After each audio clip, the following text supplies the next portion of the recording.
அனுராதபுரம் மாவட்டம் ஹொரோபத்தானை பிரதான ஜும்மா பள்ளிவாசல் தான் இது. இந்த பள்ளிவாசலினால் பல தசாப்தங்களாக பயன்படுத்தப்பட்டு வந்த ஒரு காணி 24 வருடம் வழக்கு. இறுதியில் அந்த காணி சகோதர இனத்தைச் சேர்ந்த ஒரு சகோதரிக்கு செல்ல வேண்டும் என்று தீர்ப்பு. மீண்டும் இந்த காணியை கொள்வனவு செய்ய வேண்டுமே என்று நிர்வாக சபை பேச்சுவார்த்தை.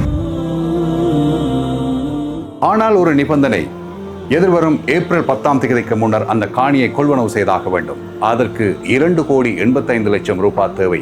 கிராம மக்கள் எல்லோரும் சேர்ந்து 1 கோடி ரூபாவை சேர்த்திருக்கின்றார்கள். இன்னும் 1,85,00,000 ரூபாய் தேவை.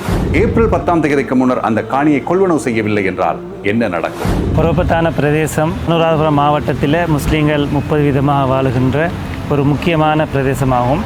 இங்கு இருக்கின்ற பள்ளிவாயல் நகரத்தில் அமைந்திருப்பதனால் வடக்கு கிழக்கு கொழும்பு போன்ற பகுதிகளுக்கு கல்வி கற்க செல்லுகின்ற மாணவிகள், குறிப்பாக உலமாக்கள், மதரசா மாணவர்கள் அனைவரும் இந்த பள்ளிவாயலை பயன்படுத்தித்தான் அவர்களது மதரசாக்களுக்கு செல்வது வழக்கம். அந்த வகையிலே 24 வருடங்களுக்கு முன்பு இந்த பள்ளிக்கு சொந்தமான காணியில் ஒரு பெரும்பான்மை இனத்தைச் சேர்ந்த சகோதரர் ஒருவர் அத்துமீறி எங்களது காணியில் அவருக்கு சொந்தம் என்று வழக்கு தொடர்ந்து 24 வருடங்களாக பல நீதிமன்றங்கள், உயர் நீதிமன்றம், பிரதேச நீதிமன்றங்களில் வழக்கு தொடரப்பட்டு எந்த முடிவும் காணாத பட்சத்தில் புதிதாக பொறுப்பேற்ற நிர்வாக சபை 7 வருடங்களாக அவரோடு சமரச பேச்சுவார்த்தையில் ஈடுபட்டு அந்த காணி பள்ளி வாயிலுக்கு கொள்வனவு செய்வதற்கான முயற்சிகள் மேற்கொள்ளப்பட்டு அந்த சகோதரியும் ஒரு நல்ல நிலைப்பாட்டோடு வந்து எங்களுக்கு அந்த காணியை தற்போதைய சந்தை பெறுமதியிலும் குறைவான விலைக்கு தருவதற்கு முன் வந்திருந்தார். ஒரு சில நாளைக்கு 4-5 பஸ்கள் இங்கே வந்து தரித்து பாடசாலை மாணவர்கள், அதே போன்று மதரசாவிலே ஓதக்கூடிய அரபு மதரசாக்களுடைய மாணவர்கள், மூதூர், கல்முனை, காத்தாங்குடியிலிருந்து வரக்கூடியவர்கள் இந்த இடத்திலே தரித்து தான் அங்கே புத்தளத்துக்கு செல்கின்றார்கள். இந்த சுமாராக இந்த டவுனை சுற்றி 23 முஸ்லீம் கிராமங்கள் இருக்கின்றன. அந்த 23 முஸ்லீம் கிராமத்திலும் உள்ள சகோதரர்கள் இந்த பள்ளி வாயிலுக்கு வருவதன் மூலமாக பெரிய ஒரு தேவை இருக்கின்றது.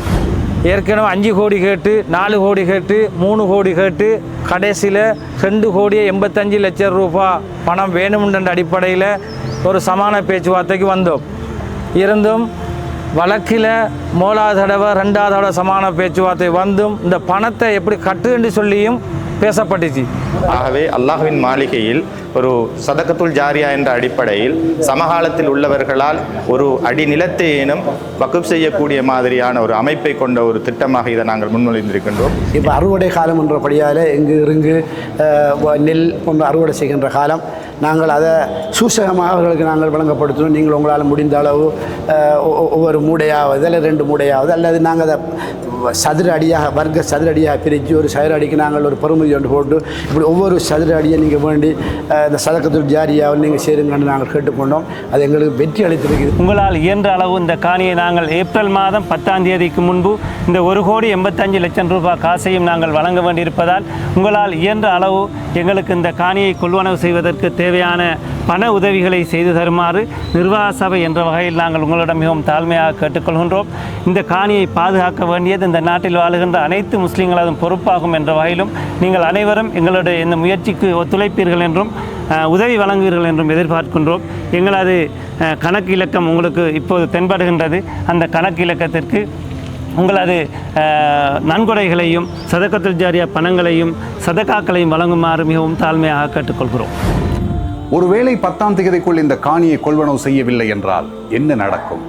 இந்த இடத்திலே மதுபான சாலைகள் வரலாம், இங்கே களியாட்ட விடுதிகள் வரலாம், சூதாட்ட நிலையங்கள் வரலாம். இந்த காணியை யாரோ கொள்வனவு செய்ய முடியும். பின்னர் இந்த காணியை எங்களுக்கு இந்த தொகைக்கு கொள்வனவு செய்ய முடியாது, 5 கோடி ரூபாவுக்கு விற்பதாக அந்த சகோதரி சொல்லி இருக்கின்றார். ஆகவே இப்படியான ஒரு கட்டமைப்பில் எங்களுடைய பள்ளிவாசல் எப்படியான நிர்பந்த சூழ்நிலைக்கு தள்ளப்படும் என்று தெரியும். ஹராமான ஒரு சூழ்நிலையில் இப்படி பள்ளிவாசலை நாங்கள் எப்படி இயக்கிக் கொண்டு செல்வது? அந்த பயம்தான் எங்களுக்கு இருக்கிறது. எனவே இந்த விடயத்தில் இது ஹொரோபத்தானை மக்களுக்கு மாத்திரம் இந்த விடயம் பாரதூரமானதல்ல, ஒட்டுமொத்த சமூகத்திற்கும் பாரதூரமான ஒரு விடயம். அதனால்தான் இந்த விடயத்தை உங்களிடம் சொல்லுகிறோம். உங்கள் உதவிக்கரம் நாடுகின்றோம்.